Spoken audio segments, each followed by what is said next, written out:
Could Bande please explain why some Arahants don't practice lying down for over 10 or 20 years? Does it mean that they don't sleep or they sleep in a sitting posture? Could Bande please explain why some Arahants don't practice lying down for over 10 or 20 years? Does that mean that they don't sleep or they sleep in a sitting posture?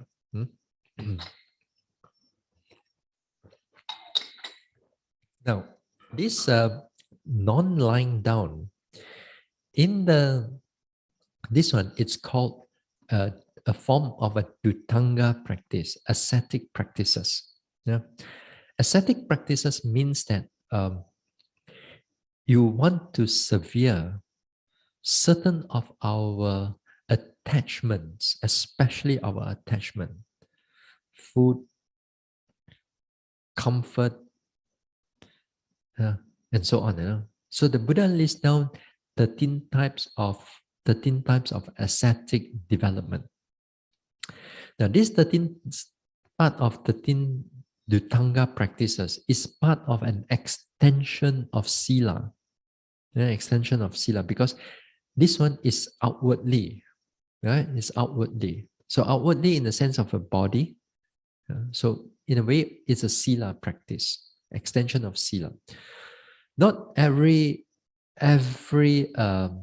ascetic practices the Buddha recommends, there are only certain which is helpful to reduce the greed, reduce the attachment, to reduce the comfort. Then the Buddha recommends those things, not just like the Buddha talk about the middle path. Avoid avoid what? Self-mortification. And the other one? Sensual pleasures. So the self-mortification here is that when you do a lot of self-mortification, but it doesn't contribute to the reduction of greed or attachment and so on. But there are certain ascetic practices which looks like a self-mortification, but it actually reduces the certain greed or certain attachment. So one of it is called the sitter's practice. Sitter, S-I-T-T-E-R. Sitter. You sit, sitter's practice. On practice of non-lying down. So even Arahants, they do it, like for example, like Sariputta, Moggallana, if I'm not mistaken, also like the Buddha's son, Rahula also, and Anuruddha also. Anuruddha is supposed to be good, excellent in the divine eye, and also excellent in the four foundation of mindfulness. That Venerable Anuruddha. It says that this Venerable Anuruddha do this sitter's practice for over 50 years. 50 years not lying down. One night no lie down, be tahan already. Cannot tahan, one die already. Now, this not lying down posture, okay? There have three grades, three different grades. The lowest grade is that you can no.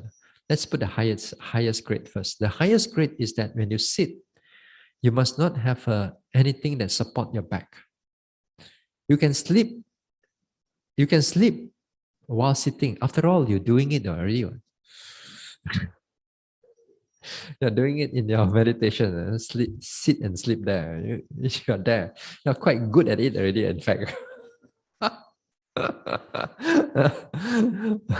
But this one, they make a purpose not to lie down. They sit, and if they want to sleep, they sit sleeping and they rest like that.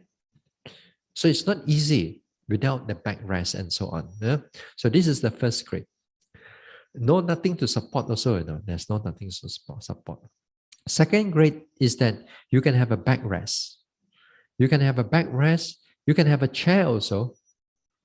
This one, but the chair must not have like a armrest. It's just only a backrest. No armrest. But the legs has to be touching the floor. The legs has to be touching the floor. You cannot be like putting up like that. It has to be touching the floor. The third grade, lowest grade is that it can have a support. It can have an armrest. It can have a back. This one. So you can sleep in that position as long as you don't lie down. As long as you don't lie down. Now, when you do this type of this one, first few days is going to be very difficult because you're not so used to it. But if you determine after a few days, you can get used to it. You can last you for a few months. You can last you next time when we start a retreat. We start with a sitters practice. So all come, we do sitters practice. No lying down. See how many will come to the retreat. Actually, you laugh right now, but actually when you're able to do it, you pass through these few days, a difficult first few days. After that, your body feel comfortable. But I wouldn't say for those people who have injury lah, old age lah, this one as that is going to be difficult. That one I understand. But those who are young enough, strong enough, then if you're able to practice those things, then you'll find that the mind is easily get alert. You can sleep there. You can, in fact, that you can have a very good sleep also. You can have a good sleep also.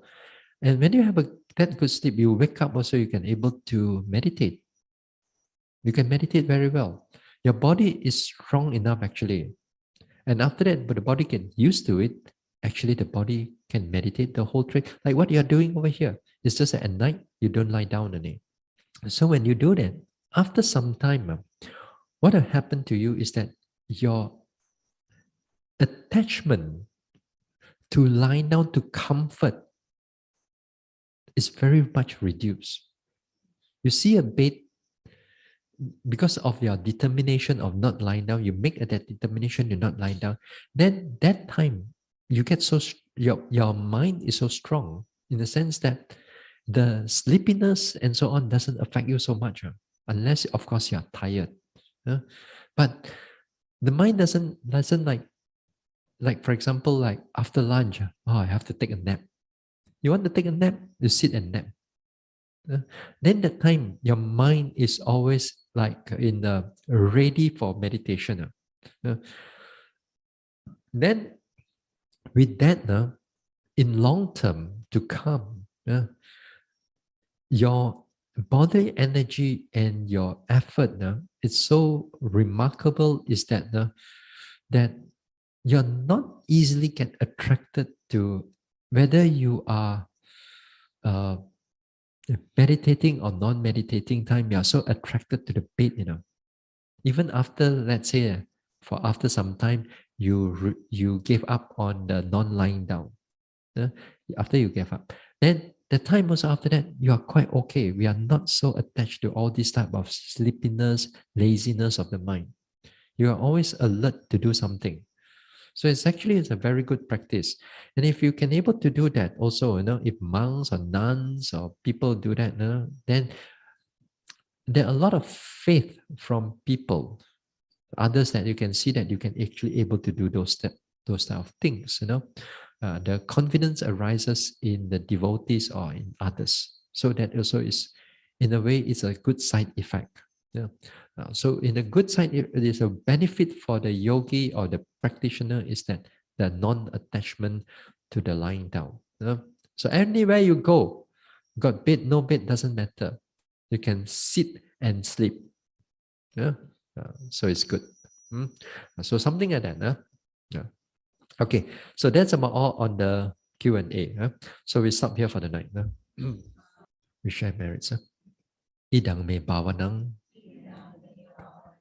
Nibbanasa Pachayo Hotu May my mental cultivation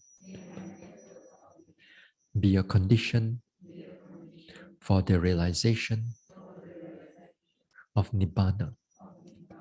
Imang no punya bagang sapa satanang dema.